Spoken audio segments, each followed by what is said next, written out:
என்னம்மா செய்யற?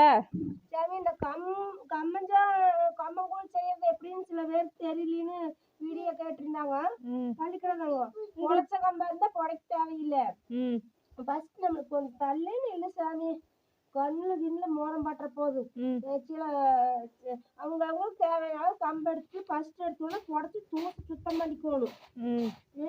சுத்தம் பண்ணி டிபார்ட்மெண்ட் ஸ்டோர்ல எல்லாம் வாங்கினீங்கன்னா அதிகமா சுத்தமா தான் இருக்கும். கல்லு இதெல்லாம் எதுவுமே இல்லாம இருக்கும். இருக்காது. இது என்ன நிலை ஸ்டோர்ல எத்தனை குப்பையோ. அதான் காட்டுக்காரங்க கிட்டயே அப்படியே வாங்கினாங்கன்னா ஓரளவுக்கு குப்பை இருக்கும். கடையில எல்லாம் பேக்கெட் வாங்கினீங்கன்னா கொஞ்சம் கிளீனா இருக்கு. அதனால ஃபர்ஸ்ட் எடுத்தோன்னா இப்படி நல்லா புடச்சிட்டு கிளீனா இருந்தா நீங்க அப்படியே கழிஞ்சு போட்டுக்கலாம். அப்படியே நீங்க பிரச்சனையே இல்லை. இருங்க அப்புறம் ரெண்டாவது என்ன பண்றோம்னு சொல்றேன். ஃபர்ஸ்ட் இப்படி போட நான் சுத்தம் பண்ணிட்டு வந்துடுறேன். எங்களுக்கு வந்து பயங்கர குப்பையா இருக்குதுனால சுத்தம் பண்ணிட்டு நாங்க செய்ய முடியும். சுத்தம் பண்ணிட்டு அப்புறம் சொல்றோம். இப்போ இது வந்து அரைப்படி எடுத்துருக்குதுங்க கம்பு. சுத்தம் பண்ணிட்டு வருது. சுத்தம் பண்ணிட்டு பார்க்கலாம். சுத்தம் பண்ணிட்டு அடுத்த ஸ்டெப் என்னங்கிறத பார்க்கலாம். புடச்சிட்டு அப்புறம் நேம்போணும். அதான் அதை நீ செய்யுமா, செஞ்சுட்டு அப்புறம் அடுத்த ஸ்டெப் என்னன்னு சொல்லிக்கலாம். சுத்தம் பண்ணிக்கோணும் ஃபர்ஸ்ட். சுத்தமா இல்லைன்னா சுத்தம் பண்ணிக்கோங்க. சுத்தமா இருந்தா அப்படியே யூஸ் பண்ணிக்கோங்க கழிஞ்சு. ஆமா. இப்போ நாங்க சுத்தம் பண்ணிட்டு அடுத்தது என்ன செய்யறதுன்னு சொல்றோம். ஏமா புடச்சிட்டு அப்புறம் அதுக்கப்புறம் என்ன பண்ணிட்டு இருக்கிற? கல்லாடியில் இருக்குதான்னு பாக்குறதுக்கு இப்படி நேம்புறது.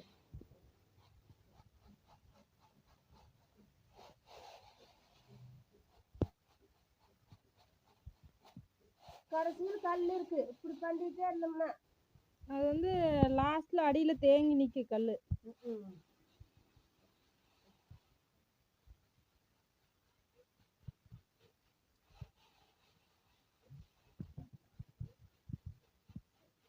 நாங்க ஒரு டைம் அரைச்ச கம்பு வந்து பாக்கெட்ல வாங்கிட்டு வந்து ஃபுல்லா கல்லா இருந்துச்சு. ஏமா அது செய்யவே இல்லை. 2 வாய்க்கு வாங்கிட்டு வந்தது. அது இந்த மளிகை கடையில தான் வாங்கிட்டு வந்தோம். பாக்கெட்ல அரைச்ச கம்புன்னு சொல்லி கொடுத்துருந்தாங்க. அதுல ஃபுல்லா கல்லாவே வருது. அதுவும் இல்லாம அதைய கம்மஞ்சோறு செஞ்சு சாப்பிட்ற ஒரு மனமே இல்லை. கம்புங்கிற மனமே இல்லை. புழு தண்ணி குடிக்கிற மாதிரி தான் இருந்துச்சு. அதுலயும் அவ்வளோ கல்லு. அதனால நீங்க வாங்கினீங்கன்னா பார்த்து வாங்கிக்கோங்க. அந்த அரைச்ச கம்பெல்லாம் வந்து கொஞ்சம் டேஞ்சர் தான். எல்லா பிராண்டையும் அப்படி சொல்ல முடியாது. கல்லு கிடையாது இது. கல்லுல போன முறையும் நான் மாத்தணும்ல. என்னமோ விதை இந்த கரையும் விதை தெரியுதா? விதை இன்னும் கிளியர விதையாக்கா. ஆமா, அது வேற ஏதாவது செடியா இருக்கு. பில்லு போட்டுடலாமா? கோழிக்கு போட்டு. என்ன செடின்னு என்ன விதைன்னு தெரியல. பாருங்க எடுத்தாச்சு. மொத்தமா பின்னாடியாச்சு. அது எதா இருந்தாலும் வீசிட்டு வாமா. விதை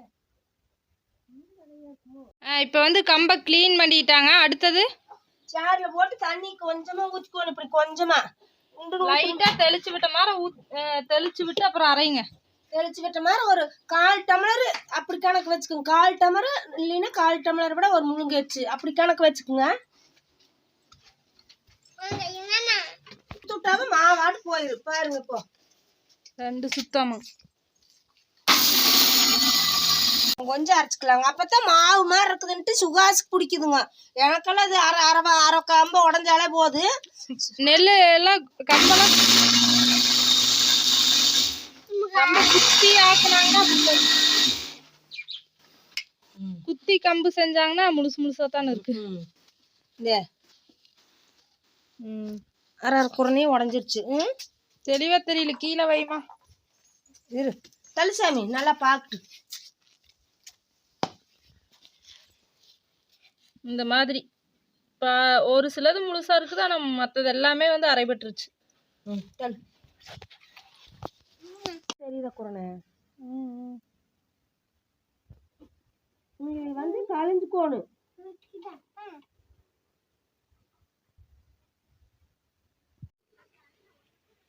ஃப்ரெண்ட்ஸ், அரைச்சதுக்கு அப்புறம் பாத்தீங்கன்னா இந்த மாதிரி தான் இருக்குது. இது வந்து உலக்கையில குத்துன மாதிரியே ஆயிடுச்சுங்க நண்பர்களே. எங்க அம்மாவுக்கு சிறு வயசுல நான் இருக்கும்போது இப்படித்தான் குத்துனாங்கன்னா அது இப்படிதான் இருக்கு. அவங்க வந்து புடச்சிருவாங்க. இது வந்து புடச்சோம்னா எல்லாம் கம்பும் போயிரு. உங்களுக்கு வந்து எந்த அளவுக்கு தேவையோ அந்த அளவுக்கு அரைச்சிக்கோங்க. நைஸா வேணும்னா நைஸா அரைச்சிக்கோங்க. இல்ல அரை கம்பா இருந்தா போதுன்னா அந்த மாதிரி உங்களுக்கு எந்த பதத்துல தேவையோ அந்த அளவுக்கு அரைச்சிக்கோங்க. நாங்க வந்து குழந்தைங்க குடிக்க மாட்டேங்கிறாங்க அரை கம்பா இருந்தா. அதனால தண்ணியை மட்டும் குடிச்சிட்டு வச்சிடுறாங்க. அதனால கொஞ்சம் ஓரளவுக்கு நெகுன்னு அரைச்சிட்டோம். இதை வந்து இப்போ கழிஞ்சு போட்டு தான் வந்து நாம கம்மஞ்சோறு செய்ய போறோம். வடை சட்டியில போட்டு கழுகிறாங்க உலகத்தின் முதல் முறையாக. பாத்துக்குங்க. சின்ன சின்ன போசி இப்படித்தானே இருக்குது. இந்த தவிடெல்லாம் நல்லா அக்கறை போகணும்ல ஃப்ரெண்ட்ஸ். அந்த தவிடெல்லாம் மேலே வந்துருச்சு. அதை வந்து நம்ம கரைச்சி ஊற்றிட்டு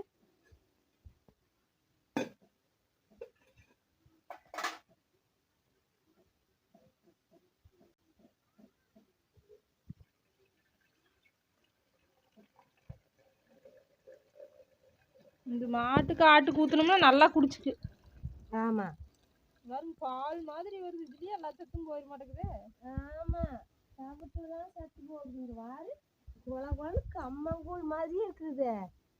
அதுக்கு நான் இந்த மாதிரி பண்ணுறதே இல்லை. அரைச்சி அப்படியே செஞ்சு வச்சிடறது. இப்படி செய்ய சொல்லிட்டு சொல்கிறாங்க. அப்போ தான் தவிடு போகுங்கிறாங்க. தவிடு இருந்து இப்போ என்ன பண்ணுது? அதான் அரை விட்டுறது. நான்லாம் வந்து ஃபஸ்ட்டு நல்லா கம்பை கழிஞ்சிட்டு போட்டு அரைச்சி அப்படியே செஞ்சுட்டேன் அன்னைக்கெல்லாம். அதுவும் சூப்பராக தான் இருந்துச்சு. இது பால் மாதிரி போகுது வரும் எல்லாமே. நல்லா சத்தும் போயிடுது. இனிமேல் இப்படி செய்யாத. ஃபஸ்ட்டே கம்பை நல்லா கழுவிட்டு நல்லா அரைச்சிட்டு செஞ்சுக்கலாம். அப்படியே அது இருந்துட்டு போகுது கம்பு. வேணா இப்படி சளிப்பாங்களேன்னுமா? சளிச்சா எல்லாம் போயிடுது. எப்படி சளிக்கிறது? புடைக்கணும். ஆய புடைப்பாங்க. வெறும் தவிடு மட்டும் உம்மி அப்படியே தவிடு மட்டும் தவிடு மட்டும் தனியாக அப்படி புடைக்க தெரிஞ்சா புடைச்சிக்கலாம். இல்லைன்னா கம்முன்னு நைஸாக அரைச்சி செஞ்சுக்கலாம். அந்த மாதிரி கழிஞ்சோம்னா அங்கே பாருங்க பால் மாதிரி எல்லா சத்துமே போயிடுச்சு. ஆனால் ஆயா வந்து இப்படி எல்லாம் கழிய மாட்டாங்க. இதை சல்லடையில் வடிச்சு கஞ்சி காய்ச்சிட்டோம்னா எப்படி? அதை தனியா வடிச்சு கஞ்சி மாதிரி இருக்குமா? செஞ்சு பார்க்கலாமா? பார்ப்போம். இப்போ வேண்டாமாமா, அங்கே ஒரு ஆள் வேண்டாம் அப்படிங்குது. இந்த மாதிரி கழுவிட்டு அதுக்கப்புறமா போட்டு செய்யுங்க கம்பை. ஆமாம், போய் தண்ணி நல்லா காஞ்சிருக்குங்க. இதை இங்கே வந்து பாரு. Super super. போய் நாம் அரிச்சு போடணும்.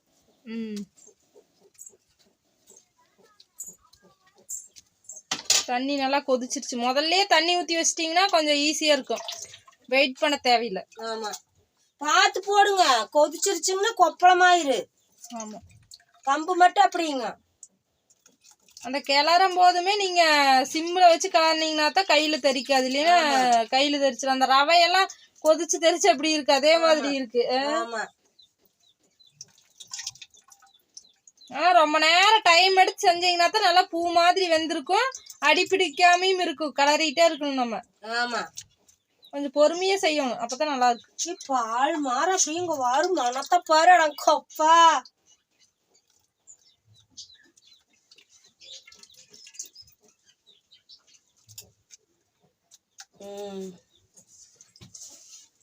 தண்ணி பாத்தீங்கன்னா நீங்க வந்து எவ்வளோ அதாவது எவ்வளோ படி கம்பு பிடிக்குமோ அந்த பாத்திரத்தை எடுத்துட்டு நீங்க எந்த அளவுக்கு கம்பு சேர்த்துக்கிறீங்களோ அதுக்கு தகுந்த மாதிரி தண்ணி ஊற்றிக்கோங்க. அது பத்தலைன்னா மறுபடியும் தண்ணி ஊற்றி நல்லா வேக வச்சுட்டே இருங்க. அப்பதான் நல்லா வேகும். தண்ணி சுண்டிருச்சு, தண்ணி வத்தி போச்சு, வேகலை அப்படின்னு நினைக்காதே. மறுபடியும் தண்ணியை ஊற்றிட்டே இருந்து நல்லா வேக வச்சு அதுக்கப்புறம் ஆற வச்சு குளிர் தண்ணி ஊற்றி வச்சிட்டிங்கன்னா நல்லா கம்மங்கூழ் ரெடி ஆயிடும் அடுத்த நாள். ஆமா, நான் நல்லா கழிஞ்சிட்டு வரேன். இங்க பாரு பால் மாதிரி இருக்குது. அம்மா கம்புமா நான் ஊற தூக்கிது. பால் வெந்துருச்சு நல்லா. கிளறிட்டே இருக்கிறேன். அடி பிடிச்சிக்க மாட்டுது. சூப்பரா வெந்துருச்சு. பாதி அரை வேக்காட்டுல இருக்குது. இப்போ தண்ணி வருங்க இன்னும் எவ்வளவு இருக்குதுன்னு. இந்த மாதிரி தான் இருக்கணும். அரை வேக்காடு இருக்கும் போதும் தண்ணி இவ்வளவு இருந்துச்சுன்னா கரெக்டா அது வெந்து சிம்ல வச்சிருக்கிற பாருங்க. கரெக்டா அது வெந்து வரும்போது தண்ணியும் வந்து கரெக்டா இருக்கு. ஓகே, வெந்ததுக்கு அப்புறம் எப்படி இருக்குதுன்னு பார்க்கலாம். நீங்க வந்து அப்பப்ப கம்பை நல்லா கிளறி விட்டுட்டு கொஞ்சம் கொஞ்சமா அப்படியே கையில அழுத்தி பாருங்க. இல்லைன்னா சாப்பிட்டு பார்த்துட்டே இருங்க. நல்லா பூ மாதிரி வெந்ததுக்கு அப்புறமா தான் நீங்க வந்து அது வரைக்கும் தண்ணி பத்தலைனாலும் ஊத்தி நல்லா வேக வச்சுட்டே இருங்க. அப்பதான் நல்லா இருக்கும். அடுப்பு சிம்ல வச்சிருக்குதுங்க. நீ அப்படியே பொடிஞ்சு பூ மாதிரி நல்லா வெந்ததுக்கு அப்புறம் எடுத்து ஆற விட்டுட்டா தண்ணி ஊத்தி நாம வைக்கணும். சூடா ஊத்திட்டீங்கன்னா நஞ்சு போயிடும். சூடா ஊத்திட்டீங்கன்னா குடிக்கிறக்கே ஆகாது. கெட்டு போயிடும். நசனு போயிரு, வேஸ்ட் ஆயிரு இத்தனை கஷ்டப்பட்டதெல்லாம். ஃப்ரெண்ட்ஸ் இப்போ பாருங்க, சூப்பரான சாப்பாடு வந்து ரெடி ஆயிடுச்சு, கம்மஞ்சோறு. இப்போ வந்து இது நல்லா ஆறுனதுக்கப்புறம் நம்ம எப்படி இருக்குதுன்னு பார்க்கலாம். அதுக்கப்புறமா தான் தண்ணி ஊற்றி வைக்கணும். இப்போ லைட்டாக கஞ்சி இருக்குது கொஞ்சமாக, அது வந்து ஃபுல்லாக வந்து இஞ்சிருன்னு நினைக்கிறேன் லாஸ்ட்டில். அதுக்கப்புறமா ஆறுனதுக்கப்புறம் எப்படி இருக்குதுன்னு பார்க்கலாம். ஃப்ரெண்ட்ஸ் இப்போ பாருங்கள், அடுத்த நாள் ஆயிடுச்சு. எவ்வளோ சூப்பராக கம்மங்கூழ் ரெடி ஆயிடுச்சு. இப்போ வந்து நம்ம கரைச்சி உப்பு போட்டு குடிக்க வேண்டியதான்.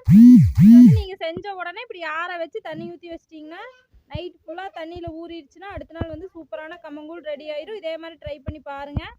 ஓகே, பாய்.